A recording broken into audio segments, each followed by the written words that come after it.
आप सभी को प्रणाम। परम पूज्य गुरुदेव पंडित श्री राम शर्मा आचार्य जी के विचार प्रसार में आप सभी का स्वागत है।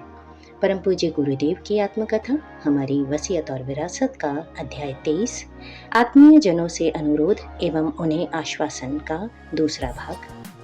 कहने को गायत्री परिवार, प्रज्ञा परिवार आदि नाम रखे गए हैं और उनकी सदस्यता का रजिस्टर तथा समयदान अंशदान का अनुबंध भी है, पर वास्तविकता दूसरी ही है जिसे हम सब भली भांति अनुभव भी करते हैं। वो है जन्म जन्मांतरों से संग्रहित आत्मीयता, जिसके पीछे जुड़ी हुई अनेकानेक गुदगुदी उत्पन्न करने वाली घटनाएं हमें स्मरण हैं। परिजन उन्हें स्मरण न रख सके होंगे, फिर भी वे विश्वास करते हैं कि परस्पर आत्मीयता की कोई ऐसी मजबूत डोरी बंधी है जो कई बात तो हिलाकर रख देती है। एक दूसरे के अधिक निकट आने, परस्पर कुछ अधिक कर गुजरने के लिए आतुर होते हैं। ये कल्पना नहीं, वास्तविकता है जिसकी दोनों पक्षों को निरंतर अथवा समय समय पर अनुभूति होती रहती है। यही तीसरा वर्ग है, बालकों का। इनकी सहायता से मिशन का कुछ काम भी चला है, पर वह बात गौड़ है। प्रमुख प्रश्न एक ही है कि इन्हें हंसता हंसाता, खिलता खिलाता देखने का आनंद कैसे मिले। अब तक भेंट, परामर्श, सत्संग, सुविधा, सानिध्य से भी इस भाव संवेदना की तुष्टि होती थी, पर अब तो नियति ने वो सुविधा भी हाथ से छीन ली है। अब परस्पर भेंट मिलन का अध्याय ही समाप्त होता जा रहा है। इसमें समय की कमी या कोई व्यवस्था संबंधी कठिनाई कारण नहीं है। बात इतनी भर है कि इससे सूक्ष्मीकरण में बाधा पड़ती है, चित्त भटकता है और जिस स्तर का अंतराल पर दबाव पड़ना चाहिए वो बिखर जाता है। फलतः उस लक्ष्य की पूर्ति में बाधा पड़ती है जिसके साथ समस्त मनुष्य समुदाय का भाग्य भविष्य जुड़ा हुआ है।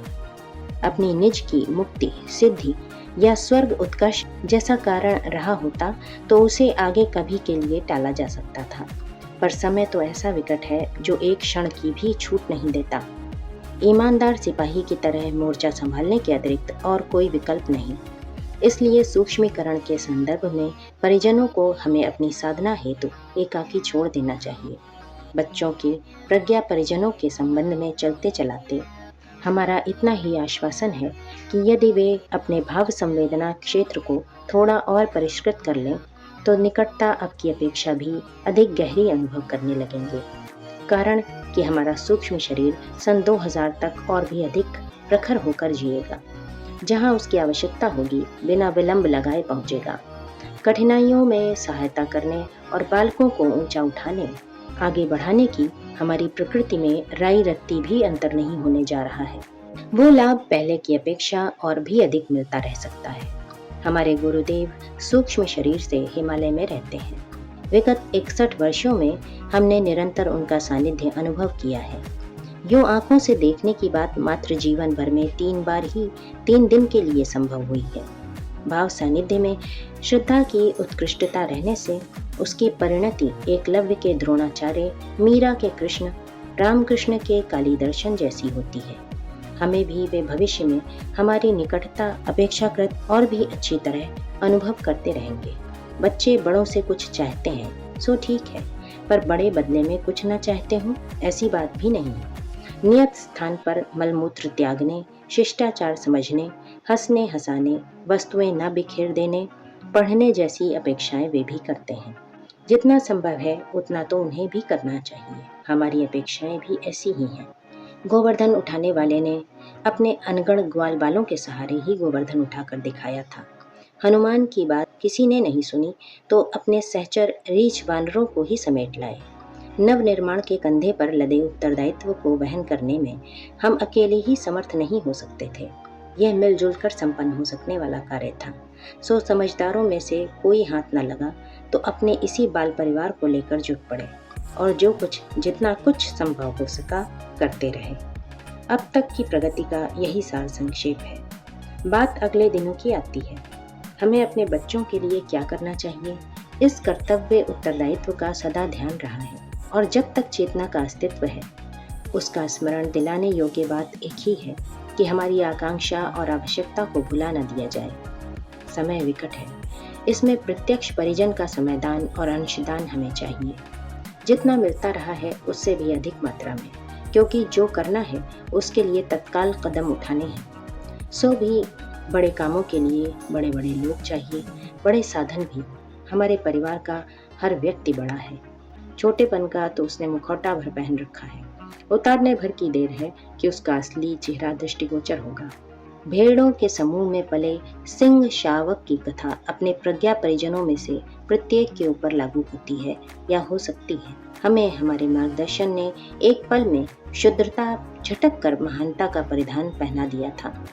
इस कायाकल्प में मात्र इतना ही हुआ था कि लोभ मोह की कीचड़ से उबरना पड़ा, जिस तिस के सत्परामर्शों आग्रहों की उपेक्षा करनी पड़ी और आत्मा परमात्मा के संयुक्त निर्णय को शिरोधार्य करने का साहस जुटाना पड़ा है। एकाकी चलने का आत्मविश्वास जागा और आदर्शों को भगवान मानकर कदम बढ़े। इसके बाद एकाकी नहीं रहना पड़ा और न ही साधनहीन उपेक्षित स्थिति का कभी आभास हुआ। सत्य का अवलंबन अपनाने भर की देर थी कि असत्य का कुहासा अनायास ही हटता चला गया।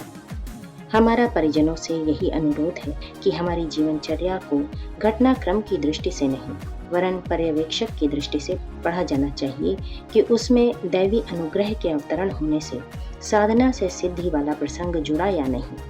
इसी प्रकार यह भी द्रष्टव्य है कि दूसरों के अवलंबन योग्य आध्यात्मिकता का प्रस्तुतिकरण करते हुए हमारे कदम ऋषि परंपरा अपनाने के लिए बढ़े या नहीं।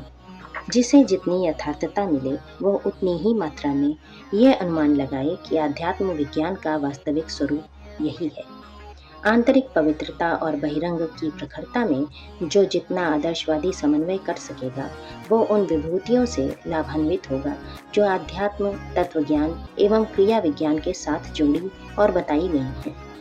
अपने अनन्य आत्मीय प्रज्ञा परिजनों में से प्रत्येक के नाम हमारी यही वसीयत और विरासत है कि हमारे जीवन से कुछ सीखें, कदमों की यथार्थता खोजें, सफलता जांचें और जिससे जितना बन पड़े अनुकरण का अनुगमन का प्रयास करें।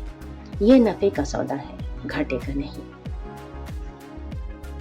परम पूज्य गुरुदेव की आत्मकथा हमारी वसीयत और विरासत का अध्याय 23 आत्मीय जनों से अनुरोध एवं उन्हें आश्वासन का ये अंतिम अध्याय यही समाप्त होता है। आप सभी परिजनों को अपना बहुमूल्य समय देने के लिए हृदय से आभार एवं अनगिनत धन्यवाद। सादर प्रणाम।